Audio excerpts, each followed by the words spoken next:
Way everyone, welcome to The Lead, where we discuss the news and events happening in the community of Kahnawake. In this episode, we discuss the National Day for Truth and Reconciliation, COVID-19 numbers in Kahnawake, Warhawks minor baseball, and the Mohawk Miles. Eagle's Nest Convenience and LaFleur's Restaurant, located on Route 207. Eagle's Nest, open daily from 8 to 11. Pick up something fresh from their deli counter. Open 8 to 6 on weekdays and 10 to 5 on Saturdays. And while you're out, grab some takeout or call in for delivery at LaFleur's Restaurant, open 11 to 7 from Sunday to Wednesday and 11 to 8 from Thursday to Saturday. All your needs in one convenient location. My name is Jordan Standup. I am the assistant editor here at Yuriwase, and today I am joined by our publisher and editor, Greg Horn, as well as our contributing writer, Marc Lalonde. So welcome in today, gentlemen. Good day. How you doing today, Jordan? I'm doing pretty well. We just got through a busy September yet again. And I would like to start by talking about one of the most important dates in September, and that would be September 30th. So on September 30th, of course, community members of all ages, and even outside of the community, were wearing their orange shirts. We had some events happening in the community. We also had events happening in some of our neighboring communities. So, Greg, I would like to turn my attention to you, and we could talk a little bit about Orange Shirt Day. Orange Shirt Day has been marked as on September 30th since, I believe, 2013.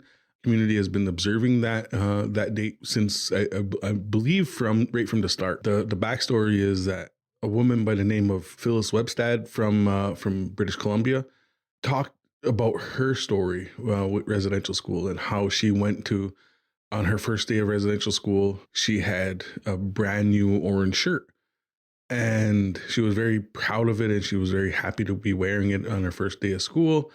And on her first day of school at residential school, the nuns took that and all of her other clothes away from her and issued her a uniform. And she never saw that shirt again. And it was given to her by her grandmother. So it was, it had a lasting effect. And when I guess she was talking about her experiences and that came out, and it resonated with a lot of people.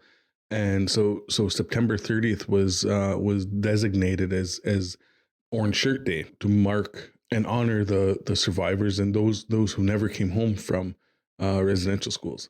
And it's something that I think that right across Indian country really resonated, and people really wanted to mark this day. And every year here in Kahnawake, there's something that's being done. There's a committee, or organizing committee, that does something at the Orville Stand-Up Park in the green space there. Tobacco burning and some speeches. And this year they had a little bit of a different, I guess, tone for it. They wanted to have the theme this year to be a birthday party for residential school students who didn't get to celebrate their birthdays while they were away in school. So, that was something that was, I think, very poignant and really, shone a light on just some of the things that people take for granted, and not being able to celebrate a birthday, for the whole time you're in school. So we had celebrations, if you'd like to call it that, then in the community. And I know that there was also a lot happening outside of the community, specifically in downtown Montreal. Later on that day, there was some gatherings in the city. Is there anything that you know about that? Well, there was the Assembly of First Nations Quebec and Labrador and the Native Women's Shelter of Montreal held a vigil and a march starting at Place du Canada, and it was our own Yves Dion attended the march, and there was thousands of people there, all clad in orange, and it was something that there was these types of activities across Canada in major cities because September 30th, 2021 also marked the very first federal statutory holiday, now known as the National Day for Truth and Reconciliation. It was something that we seen across Canada, where people, non-Indigenous people, and people who had no family or any real knowledge of residential schools until more recent years, right, out there and supporting the our people and honoring those who went through the school and those who didn't come back. And we were all proudly wearing our orange shirts. I now have an orange shirt, thanks to you, Greg. Thanks again for that. But we were all wearing our orange shirts very proudly on September 30th. Mark, I know you were in the office wearing your orange shirt as well. And Greg, I was just wondering, how do you feel about seeing all of the support, if you will, this year from outside of the community, from, non-Indigenous people not only wearing their orange shirts, but, really, really believing in it and the message behind it and the learning behind it? I think it's great, because these are things that we have been talking about for years, right? I mean, Orange Shirt Day is now, 8 years old, but these are things and the stories that our elders have told for, generations about the atrocities that were inflicted upon them at residential school. I think this year finally hit home to a lot of non-Indigenous people, right? When the news start breaking in May, June, and July about the discoveries of unmarked graves at the sites of former residential schools, starting with the Kamloops Indian Residential School in British Columbia, and then as schools started being searched and looked at and finding more, and now the numbers of graves are numbering in over 6,000 today. So that's huge, and I think that now the average everyday Canadian is seeing that and saying, "Oh wow, this is something that's horrible that was committed in the name of the church and of the country." So we need to start looking at that and ways to support and try to make things better. And that's where we're at now. I think that, participating in Orange Shirt Day or as the federal government is now calling it, the National Day for Truth and Reconciliation is step one. And it needs to be carried out, I think, in, more than just, wearing an orange shirt on one day of the year. I think there needs to be some concrete action by everyday average Canadians, right? And to learn about the true history of Canada and not just what's in the curriculum, right? And that's where I think reconciliation comes from. In order to reconcile with the past and reconcile with Indigenous peoples, Canada as a government, but also as Canada's citizens, have to know the history and know where they come from as a country and how they achieved this goal of becoming a unified country from coast to coast to coast, right? So it's huge. And, the residential school system was a part of that. And the residential school system was a part of assimilating Indigenous people and taking people off their land and taking people out of their communities and removing them from their culture, removing them from their language. And that's the legacy of the residential school. And it's, the guilt is on the church, yes, but the guilt is also on the government and the country, the state today. So things need to be, in order for reconciliation to happen, there needs to be more done and curriculum needs to change and this stuff needs to be taught in the classroom. People are talking about, how do we talk to our children about this? And, what people need to remember is that these atrocities were committed against children.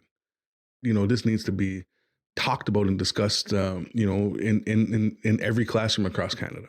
Absolutely, Greg. I agree. And Mark, we were mentioning just a little earlier that you were wearing your orange shirt also on September 30th. And you and I were talking about how this has been a learning experience for you. And you've also had the opportunity to talk with your children about the reasons behind orange shirt and different things like that.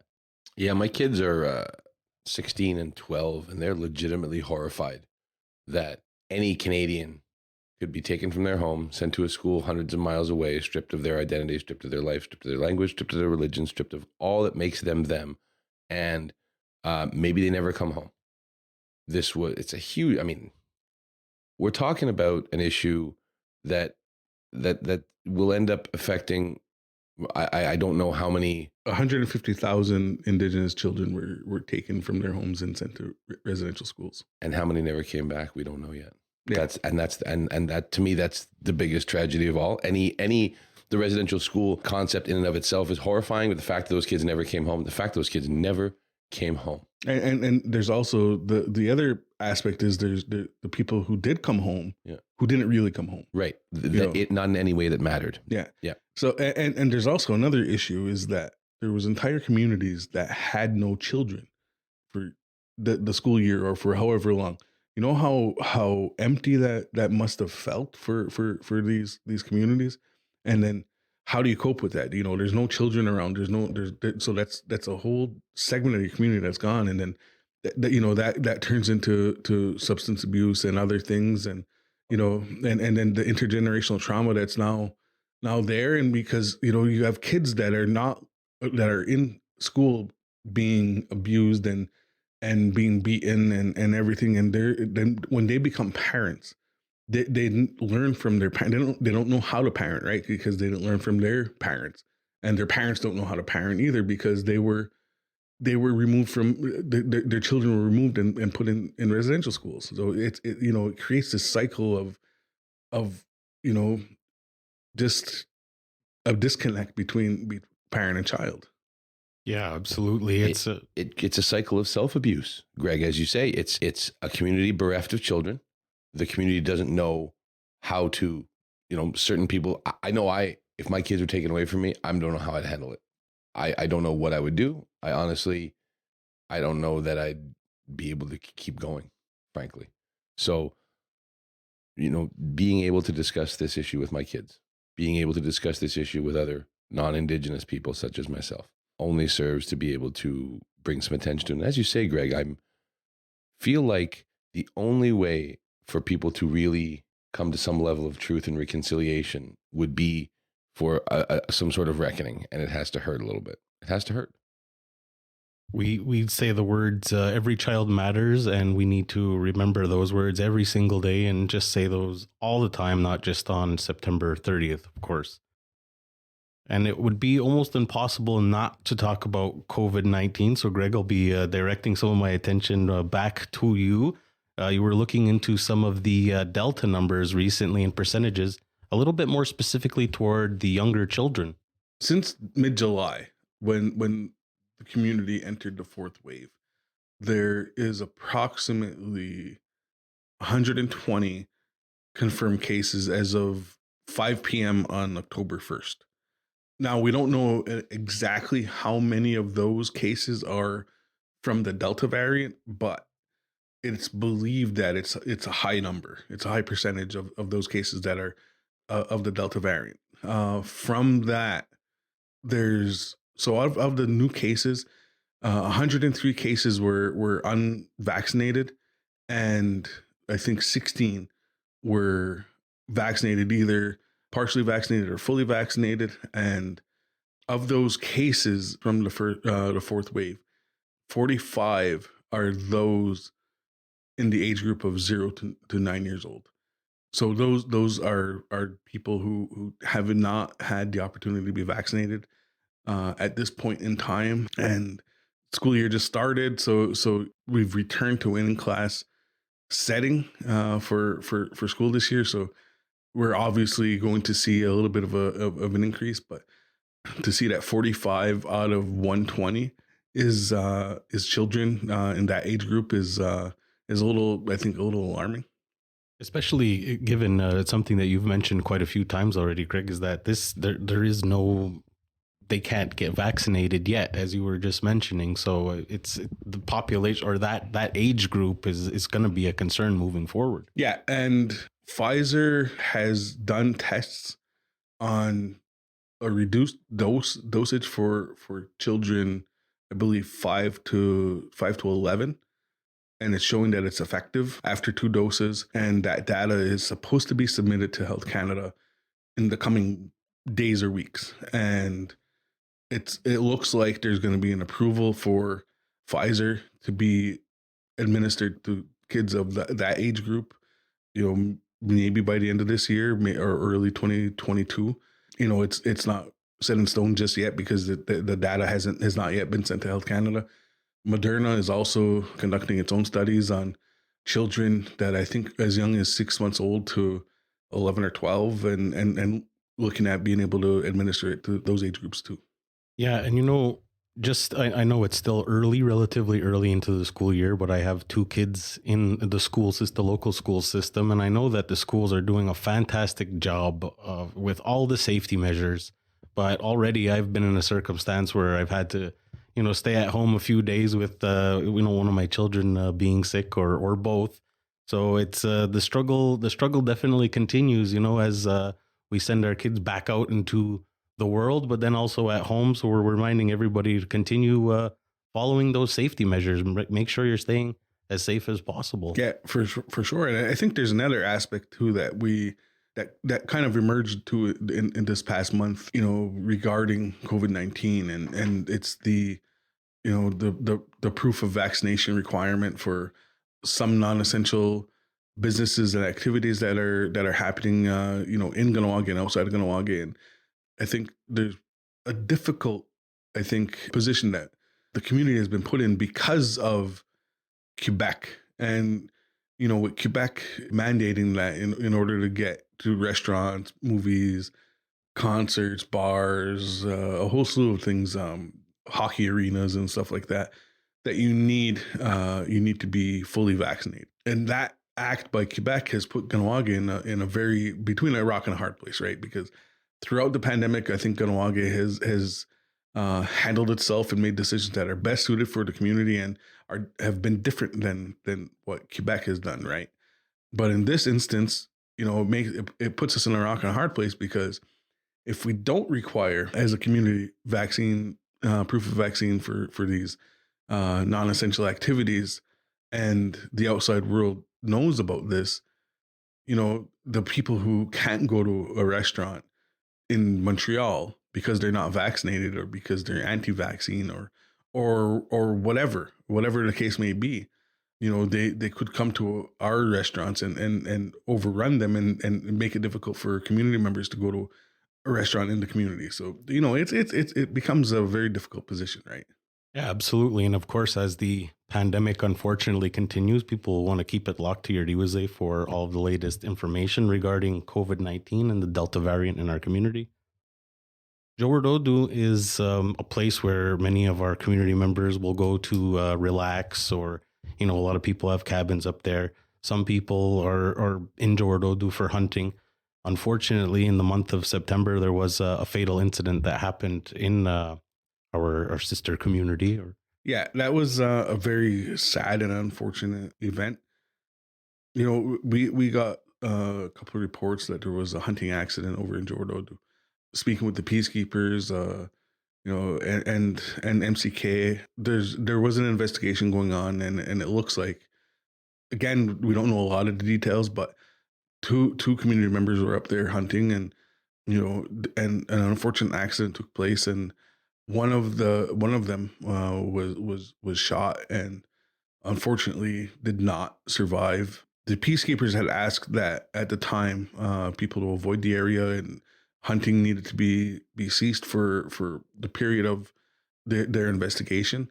Mall Council Ganawage also said, it ended up extending that for a couple days, just to I guess give people time to grieve, right, and try to make some sense of this very unfortunate tragedy.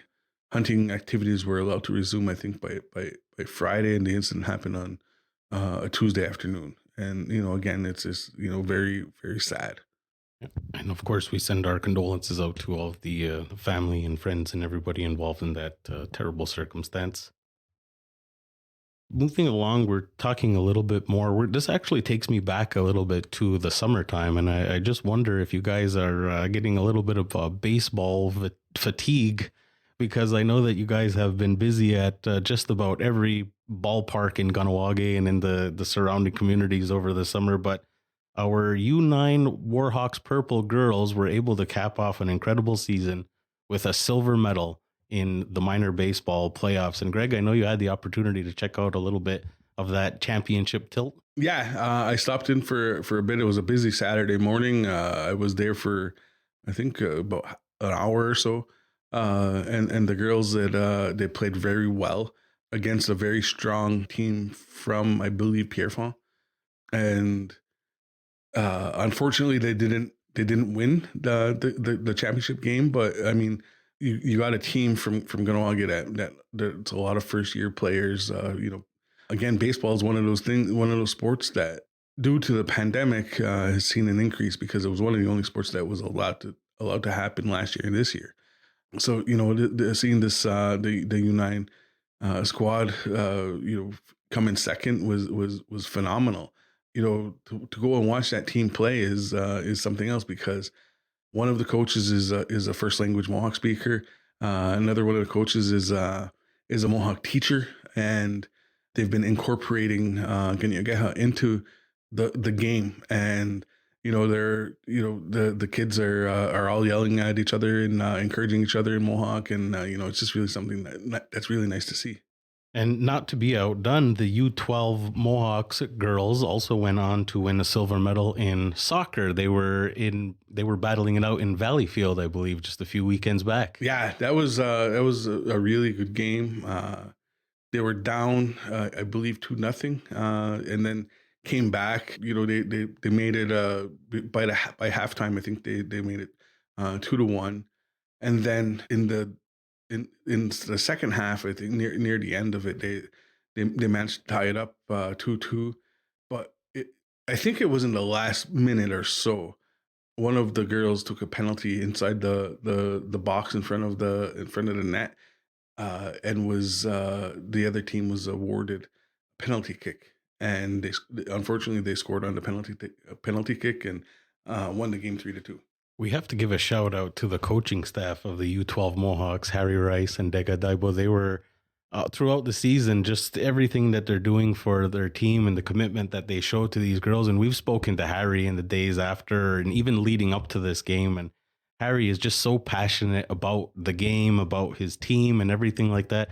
And he was encouraging community members who were planning on to go watch the game to wear orange, because I know he had the Every Child Matters flag hanging out behind his team's bench on the fence. Yeah, and one of the interesting things is that soccer this year got a late start, and it had gotten. And Harry talked about this a couple times. When it got started and they were getting ready for the season, that's when the discovery at the Kamloops and the residential school was just making its rounds, and the girls on the team said, okay, well, if we're getting new uniforms, can we make them orange? So and have the Every Child Matters slogan on there, because we want to raise awareness to everybody we're playing against about this. And so yeah, the girls all had their throughout the season played with their orange shirts, and they all had, I think, orange ribbons in their hair and things like that for the championship game, and they really represented the community very, very well. Yeah, a nice, interesting side note to that story, Greg, is when we were talking to Harry following the game, is that he mentioned putting or hanging a few jerseys from older Ganawagi soccer clubs on the fence, and a couple of his players had asked what the significance was of that, and he said that those represent the children that didn't have the opportunity to play the game. So I thought that was a very, very powerful message for Harry to send to his team. Tell his team that, look, this is a game, but the fact that you guys are here playing right now is a blessing in itself. Oh yeah, for sure. And that just, taking the news that was going on in the world, right, and making a teachable moment and providing these young girls with the knowledge to be able to help teach the teams they're playing against as well. And sticking with our sports theme, rather, Mark, the Mohawk Miles this year was held at night. And I know that you reported a little bit on that earlier this month also. Yeah, what a cool program. I just, this is my first year being exposed to the Mohawk Miles, and I think it's just one of the greatest things on the planet. I mean, a community-wide, community-based celebration of physical fitness and celebration of physical endurance. You had run walks 1, 3, 5, and 10. 1.6, 3, 5, and 10. A lot of fun. And at night, so you had everybody lit up, glow sticks, music going. Felt like a rock concert. And I really, really on board with this, because I'm as you guys know, I'm huge into physical fitness and movement and strength. Yeah, no, it's crazy. I'm aware. This concept of of Mohawk Miles, of the whole community coming together to celebrate the value of physical fitness. I think it's remarkable. I think it's a remarkable story, and I think everybody should participate, whether you can walk, run, crawl, wheel. I think you should be there, and next year I'm hoping to attend. 187 community members participated in the Mohawk Miles this year. That's the final count from the Kahnawake Youth Center. So lots of fun at the Mohawk Miles, as you were mentioning, Greg. I know you had the opportunity to grab a couple of photos and get some video and fun things like that. What was the atmosphere like? It was just, I think everybody was just really happy. Last year the Mohawk Miles was held virtually where people weren't able to gather and participate in this way. So it was really the first time in 2 years that they've been able to do Mohawk Miles in a more normal sense. They had groups of 50 going out. Any more than that, and then vaccine passport requirements are required. But everybody was just really just happy to be there and having a lot of fun. And again, as it started getting darker with the lights and the neon clothing and everything, it was just a fun atmosphere. It's been over a year since the passing of Joyce Echaquan, and a lot of people are wondering what exactly has happened since then. Well, the concrete answer is not a lot. In fact, next to nothing, really. If we're being very frank about it, governments at the federal level and the provincial level have paid lip service to doing something about the problem of Indigenous folks being mistreated by Quebec healthcare workers, and we seem to be at a disconnect because the provincial government led by François Legault has said there are no instances of systemic racism within the Quebec healthcare community, or within the government at all. But anybody who has been to a healthcare institution knows that's not the reality, and not there's no basis in reality for that. If you are going to a Quebec healthcare institution and you're Indigenous, there are some places you avoid. And that's simply a fact of life. And that's wrong. It's wrong. And so the coroner there was a coroner's inquest this summer on Joyce Echaquan's death.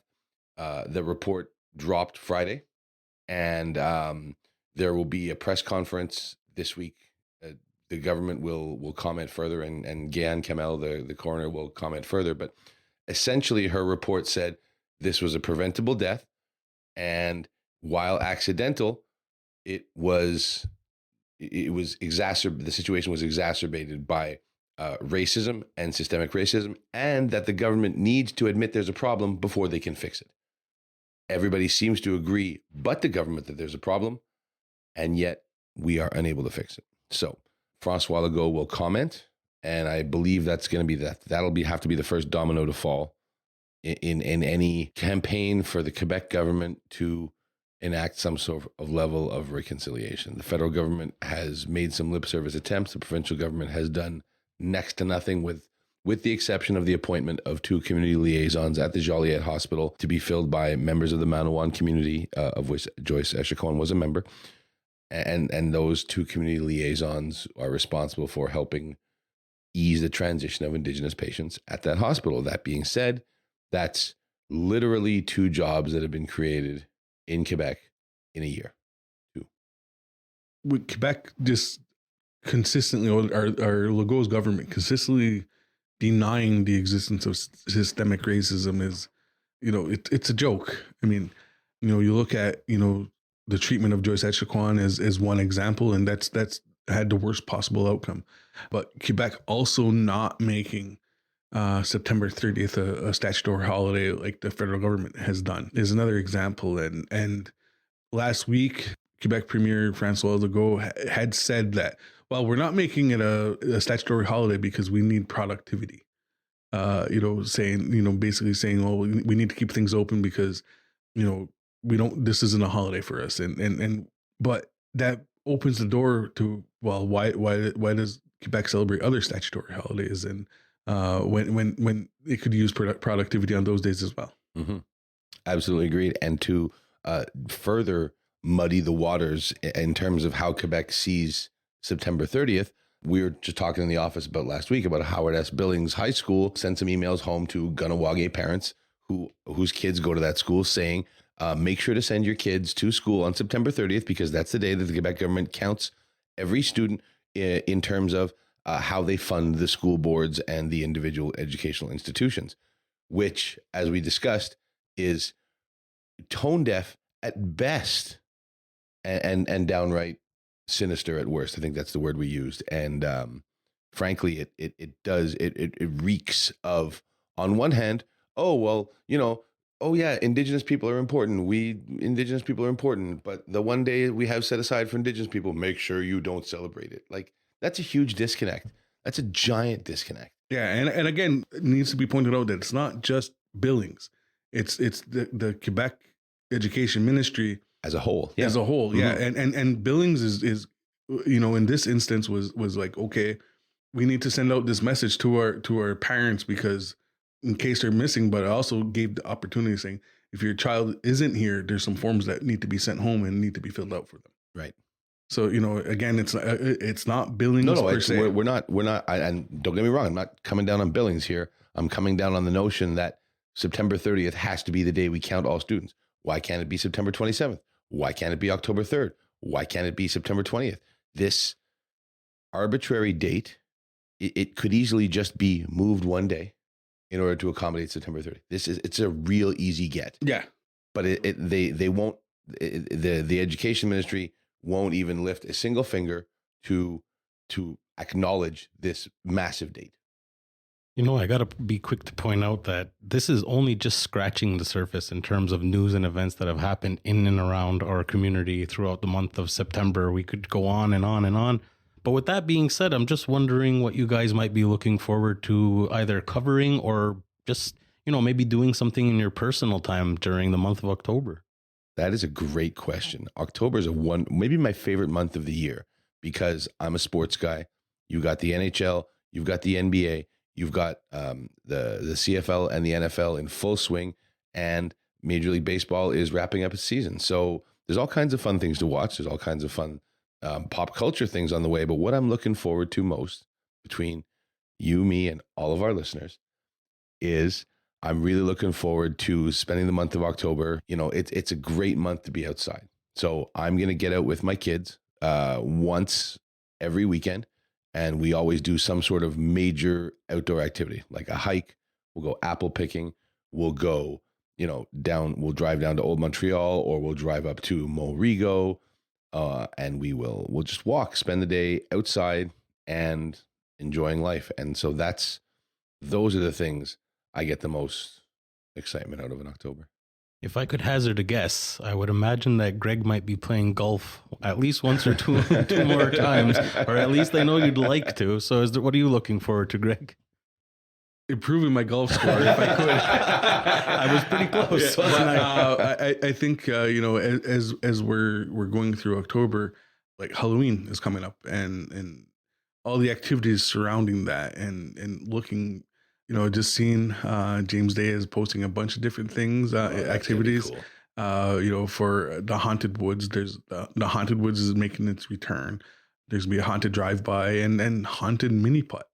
Ooh. So those are some cool activities, and they're all being done as fundraisers for the food basket.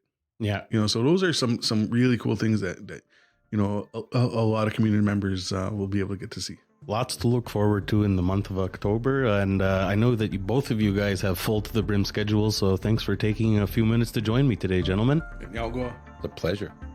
Yawagoa for listening. Stay up to date with all Your Diwizay podcasts, including Profiles, The Cycle, and Front Page by following the Your Diwizay podcast channel on Apple, Spotify, and Google. This project has been made possible by the Community Media Strategic Support Fund, offered jointly by Official Language Minority Community Media Consortium and the Government of Canada.